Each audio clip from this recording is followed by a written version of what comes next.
Hey everybody, welcome back into the little nook of the barn. If you're doing an Econo kit at your house, one of the big questions that comes up is what kind of tools do I need? What kind of resources am I going to need? Right? And that's part of the idea of doing the Econo kit, because you don't need as much as you normally would in a wood shop, wood lab environment. Well, the one I want to go over today is your headstock design. So you get this blank paddle and you're working within that to make your own custom headstock. Remember, headstock is one of the few areas on an electric guitar or an acoustic guitar that is trademarked. Doing your thumbnail sketches and all that good stuff, and you can be inspired by real trademarked headstocks, but technically you should not be copying them. Educational use, we can kind of dance around those areas, make them a little blurred, some blurred lines, if you will. But technically, we should not be copying. You go through your thumbnail sketch idea, get some ideas down on paper, then you make a pattern, maybe cut it out with scissors, and then you trace it onto the paddle itself. So here is mine. You can see it's in pencil. All right.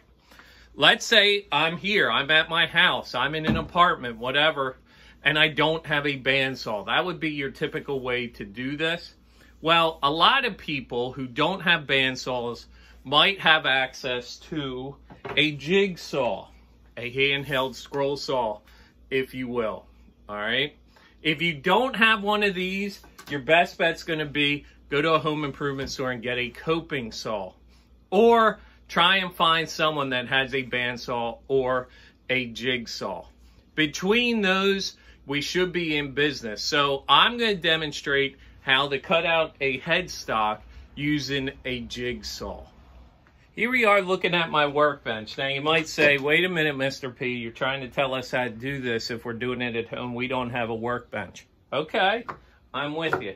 If you have a table, outside picnic table, something like that, and you can get your hand on some clamps, or worst case scenario, have a friend, family member, and they can just hold down on this.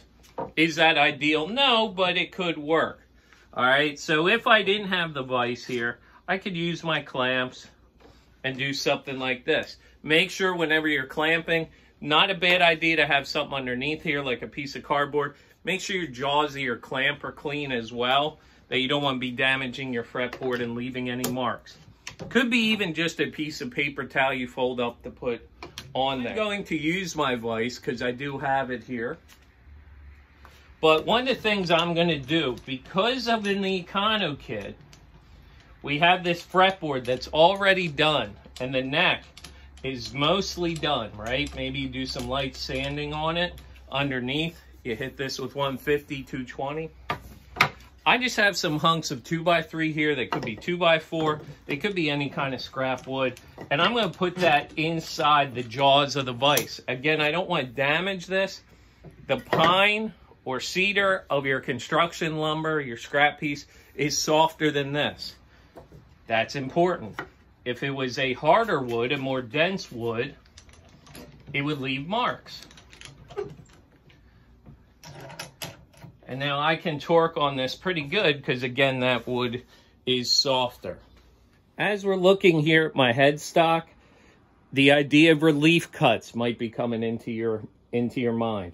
The idea of a relief cut is every time I kind of change my direction on a curve, I could come in with a straight cut and do a relief cut. Now, the tough thing about relief cuts are, when I go to actually cut this out, here is my pattern line. With my saw blade, I'm going to be kind of out here, about a 1/16 of an inch away from my actual line. I know those lines could be kind of difficult to see. All right. There's where I'm cutting. Here,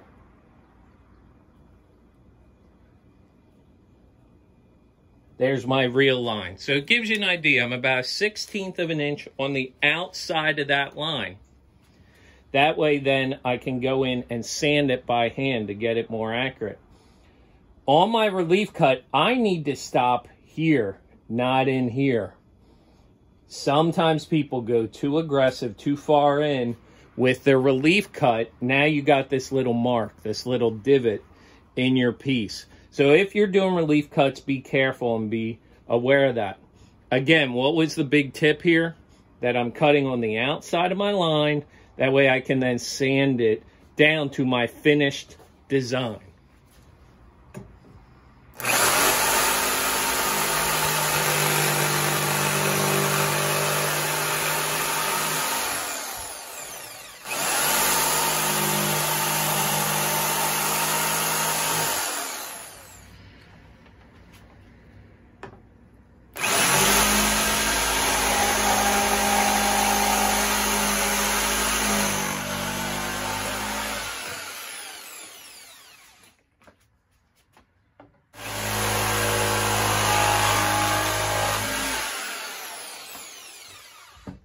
All right, we cut it out with the jigsaw.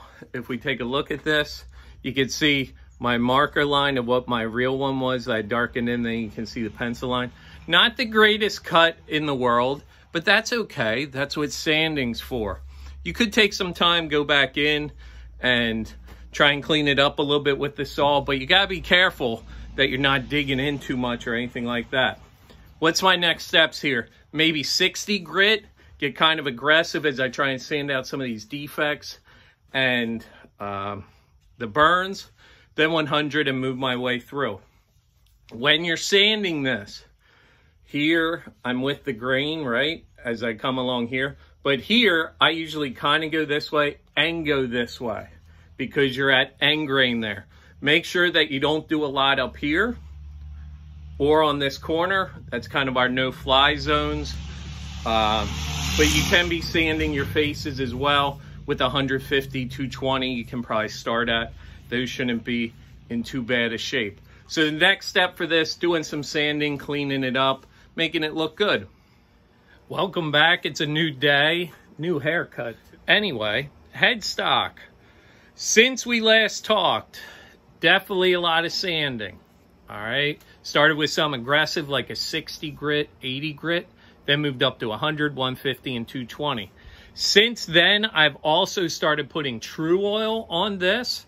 If you watch Professor Tim's videos on True Oil, that's down the road when you get to your body.